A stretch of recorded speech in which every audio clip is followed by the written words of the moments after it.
नमस्कार, मैं सुहाना आपके साथ और आप देख रहे हैं न्यूज UNI और सबसे बड़ी खबर सामने आ रही है। देखिए ये रिपोर्ट। पिछले शुक्रवार को नेताजी चौमुनी में ड्यूटी के दौरान ट्रैफिक पुलिस के साथ दुर्व्यवहार की घटना को अंजाम दिया गया था। तो वहीं ट्रैफिक पुलिस के साथ हुए दुर्व्यवहार को लेकर सदर जिला कांग्रेस की पहल पर एक विरोध प्रदर्शन किया गया। यह विरोध प्रदर्शन अगरतला सदर ने DPO कार्यालय के सामने किया और इस दौरान इस घटना की कड़ी निंदा की गयी। उन्होंने क्या कुछ कहा, ये आपको सुनाते हैं। राज्येर माननीय मुख्यमंत्री बारबार बोलेन ए राज्ये नाकि आईनेर शासन आछे, राज्येर पुलिश प्रशासन नाकि पुलिश नाकि फ्री हैंड देওয়া হয়েছে। 23শে সেপ্টেম্বর যখন রাজ্যের আইন শৃঙ্খলার অবনতি নিয়ে ত্রিপুরা প্রদেশ কংগ্রেসের পক্ষ থেকে যখন আমরা পুলিশ মহানির্দেশকের কার্যালয় যখন আমরা ঘেরাও করি, তার ঠিক পরের দিন দেখলাম রাজ্যের মাননীয় মুখ্যমন্ত্রী পুলিশ মহানির্দেশকের সঙ্গে বৈঠক করেন। বৈঠকের পর বলেন কংগ্রেস দল নাকি সরকারকে কালিমালিপ্ত করার জন্য সরকারের বিরুদ্ধে মিথ্যা অপপ্রচার করছেন। রাজ্যে নাকি আইন শৃঙ্খলা আছে, আইনের শাসন আছে, কংগ্রেস নাকি মিথ্যা কথা বলছে। কিন্তু আমরা কি দেখলাম, মুখ্যমন্ত্রীর বিধানসভা 40 নম্বর ওয়ার্ডের এবং এই নামধারী বিজেপির গুন্ডারা গত 2 তারিখ এই আগরতলা শহরের প্রাণকেন্দ্র, যে প্রাণকেন্দ্র রাজ্যের মুখ্যমন্ত্রীর নির্বাচনী বিধানসভা কেন্দ্র, এই নেতাজি চৌমুনিতে দুজন কর্তব্যরত ট্রাফিক কর্মীর সঙ্গে যেইভাবে অসভ্য ভাষায় ব্যবহার করেছেন।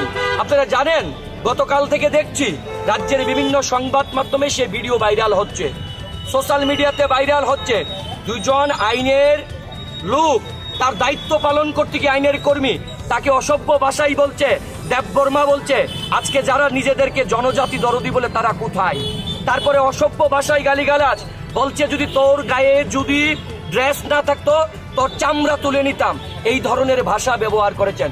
তারপর কি বললেন যে জানাস আমিকে, আমি হচ্ছে বাইক বাহিনীর সদস্য। এটা রাজ্যের রাষ্ট্রবাদী নেতাদের চরিত্র। আমরা জানতে চাই যে মুখ্যমন্ত্রী বলেন রাজ্যে আইনের শাসন আছে, রাজ্যের নাকি পুলিশকে ফ্রি হ্যান্ড দেওয়া হয়েছে। এত বড় ঘটনা ঘটার পরেও পুলিশ কেন মামলা নিতে পারলো না? পুলিশের কোথায় ব্যর্থতা? পুলিশ কি আদৌ ফ্রি হ্যান্ড পেয়েছেন? রাজ্যে আইনের শাসন যে নেই, এই যে কংগ্রেস দলের পক্ষ থেকে আমরা বারবার দাবি করি, তার সব থেকে বড় উদাহরণ রাজ্যের যিনি মুখ্যমন্ত্রী, যিনি স্বরাষ্ট্রমন্ত্রী, উনার শাসনে উনি যে পুলিশ প্রশাসনকে নিয়ন্ত্রণ করে, সেখানে মাথা নত করতে হয় রাজ্যের পুলিশকে, রাজ্যের ট্রাফিক কর্মীকে এবং রাজ্যের মুখ্যমন্ত্রী নির্বাচনী বিধানসভায় 40 নম্বর ওয়ার্ডের এই রাষ্ট্রবাদী দাবি করা বাইক বাহিনীর নেতাদের কাছে। আমরা তো বলছি, আমরা বলেছিলাম যে চোর গুন্ডা রাজ্য চলায়, পুলিশ লুকায় টেবিল তলায়। এটা প্রমাণ করলেন রাজ্যের বাইক বাহিনী।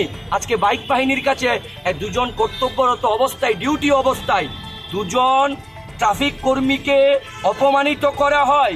সেখানে দলের পক্ষ থেকে কোনো স্টেটমেন্ট দেওয়া হয় না। আমরা আজ সদর জেলার কংগ্রেসের পক্ষ থেকে এই সদর SDPOর অফিসের সামনে আমরা প্রতিবাদ জানাচ্ছি। আমরা সরকারের কাছে, প্রশাসনের কাছে আমরা দাবি জানাচ্ছি যে এই ঘটনা যারা ঘটালো তারা কারা, তাদের নামধাম আমরা জানি, পুলিশ জানে, CC ফুটেজ সেখানে বের করতে হবে, তারা কারা। এইভাবে রাজ্যের পুলিশকে, ট্রাফিক কর্মীকে অপমান করা হবে, এটা সভ্য সমাজে আমরা কোনোদিনও মেনে নিতে পারিনি। আমরা দাবি করছি অনতি বিলম্বে এদের বিরুদ্ধে আইনগত ব্যবস্থা নিতে হবে। আসলে যে মুখ্যমন্ত্রী বলছেন রাজ্যে আইনের শাসন আছে, তার উদাহরণ এই নেতাজি চৌমুনি। আমরা দেখেছিলাম মুখ্যমন্ত্রী যখন উপনির্বাচনে যখন ভোটে দাঁড়িয়েছিলেন, তখন ভোট দিতে গিয়ে উনাকে কোন একজন সংবাদ কর্মীর বন্ধু জিজ্ঞেস করেছিল, আপনি রাজ্যের মুখ্যমন্ত্রী, আপনি প্রথমবার ভোটে দাঁড়িয়েছেন, নিজেকে নিজে ভোট দেবেন, কেমন অনুভূতি হচ্ছে? একজন অরাজনৈতিক ব্যক্তিত্ব মুখ্যমন্ত্রী হবার পর বলছেন যে আপনাকে কে বললো আমি আমাকে ভোট দেব? আমি তো আমাকে নাও ভোট দিতে পারি। কারণ তিনি কথাটা সত্য বলেছেন। এই বিজেপির শাসনে এই রাজ্যে বাইক বাহিনী তৈরি করা হয়েছে, হেলমেট বাহিনী তৈরি করা হয়েছে, ছাপ্পা বাহিনী তৈরি করা হয়েছে। কারণ মুখ্যমন্ত্রী তো কনফার্ম না তিনি ভোটের লাইনে দাঁড়িয়েছেন, হয়তো ভিতরে গিয়ে দেখলে নিলে যে ওনার ভোটটাও ছাপ্পা বাহিনী ভোট দিয়ে দিয়েছেন। তাই এই যে মুখ্যমন্ত্রীর শাসনে বাইক বাহিনী, এই বাইক বাহিনীর কাছে আজকে পুলিশ পর্যন্ত আমরা দেখেছি যে একটা দাঁড়িয়ে আছি। আপনাদের মনে আছে ক্যামেরা বন্দী হয়েছে উপনির্বাচনের যেদিন ফলাফল বেরিয়েছিল, এই পশ্চিম থানার সামনে আমাদের রাজ্যের গর্ব অহংকার টিএসআর এর এক কর্মীকে এক বিশালগড়ের যুব মোর্চার নেতা তাকে লাঠি নিয়ে মারতে গিয়েছিল, তখনও তার বিরুদ্ধে আইনগত ব্যবস্থা হয়নি। মুখ্যমন্ত্রী যে ব্যর্থ, তিনি যে প্রশাসন চালাতে এবং উনার বাইক বাহিনীর কাছে যে রাজ্যের পুলিশ প্রশাসন অপমানিত হন, ট্রাফিক কর্মী অপমানিত হন, লাঞ্ছিত হন, তার দায়ভার নিয়ে রাজ্যের মুখ্যমন্ত্রীকে আমরা মনে করি আর এক মুহূর্তেও তিনি মুখ্যমন্ত্রী এবং স্বরাষ্ট্রমন্ত্রী থাকার কোনো যোগ্যতা নেই। তিনি যোগ্যতা হারিয়েছেন, তিনি পদত্যাগ করুন। কারণ উনার শাসনে রাজ্যের আরক্ষা কর্মীরা পর্যন্ত লাঞ্ছিত হচ্ছেন, অপমানিত হচ্ছেন। আমরা তীব্র নিন্দা প্রতিবাদ জানাই। এই রাষ্ট্রবাদী নেতা, যুব মোর্চার নেতাদের বিরুদ্ধে আইনগত ব্যবস্থা নিতে হবে। গতকাল আমরা লক্ষ্য করলাম মুখ্যমন্ত্রী জোর গলায় বলছে যে ত্রিপুরাতে আইন শৃঙ্খলা কায়েম আছে এবং কংগ্রেস নাকি ষড়যন্ত্র করে বিজেপি সরকারের বদনাম করছে। কিন্তু আমরা সারা ত্রিপুরাবাসী লক্ষ্য করছি, গতকাল একটা ভিডিও ভাইরাল হয়েছে। মুখ্যমন্ত্রী এলাকার 40 নম্বর ওয়ার্ডের স্বঘোষিত বাইক বাহিনীর মাফিয়া কর্তৃপক্ষ ট্রাফিক পুলিশকে কীভাবে অপমাননা করছে, কীভাবে গালিগালাজ করছে। আমাদের মুখের ভাষা হারিয়ে ফেলেছি এই কথা শুনি। আমরা লক্ষ্য করছি যে আর কতটুক ভুলণ্ঠিত হলে পুলিশের টনক লড়বে। আমরা লক্ষ্য করছি যারা বাইক বাহিনী, যারা নিজেরা স্বঘোষিত ঘোষণা করেছে, তাদের বিরুদ্ধে পুলিশ কোনো সুমোটো মামলা নেয়নি।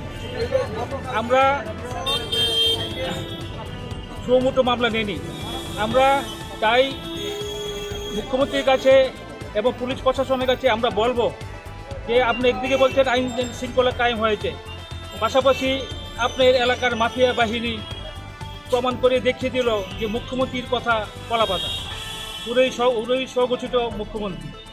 সেজন্য আমরা লক্ষ্য করছি যে পূজার প্রাককালে যখন কর্তৃপক্ষ ট্রাফিক পুলিশরা বিভিন্ন এলাকার কাজ করছে, বিভিন্ন এলাকাতে আমরা লক্ষ্য করছি মাফিয়া বাহিনী এবং হেলমেট বাহিনী তারা বিভিন্ন এলাকায় বিভিন্নভাবে আক্রমণ করছে।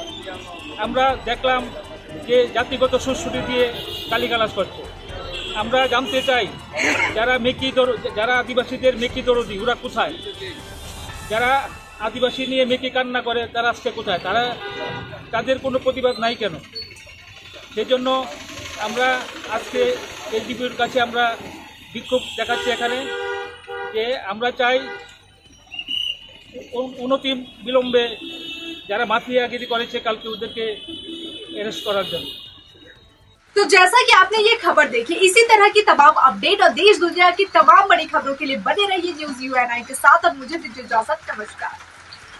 इस दुर्गा पूजा न्यूज़ UNI लेकर आया है आपके लिए एक खास प्रोग्राम, जिसमें आप घर बैठे देख सकते हैं कोलकाता के तमाम पूजा पंडाल। घर बैठे कर सकते हैं सारे पंडालों में मां के दर्शन, वो भी लाइव। जियो टीवी, इमावा, प्ले ऑन समेत तमाम सोशल मीडिया प्लेटफॉर्म पर आप देख सकते हैं न्यूज़ UNI पर लाइव। तो देर किस बात की, अपने पंडालों के लाइव कवरेज के लिए सीधे संपर्क करें न्यूज़ UNI के साथ, क्योंकि न्यूज़ UNI न केवल करेगा आपके पूजा पंडालों को कवरेज, बल्कि करेगा तमाम पूजा पंडालों को सम्मानित। जी हाँ, इस दुर्गा पूजा न्यूज़ UNI करने जा रहा है 50 पूजा पंडालों को सम्मानित। लेकिन हमारा लक्ष्य है सेंचुरी पार का, जिसमें चाहिए हमें आपका सहयोग। तो देर किस बात की, जल्द से जल्द संपर्क करें न्यूज़ UNI के साथ।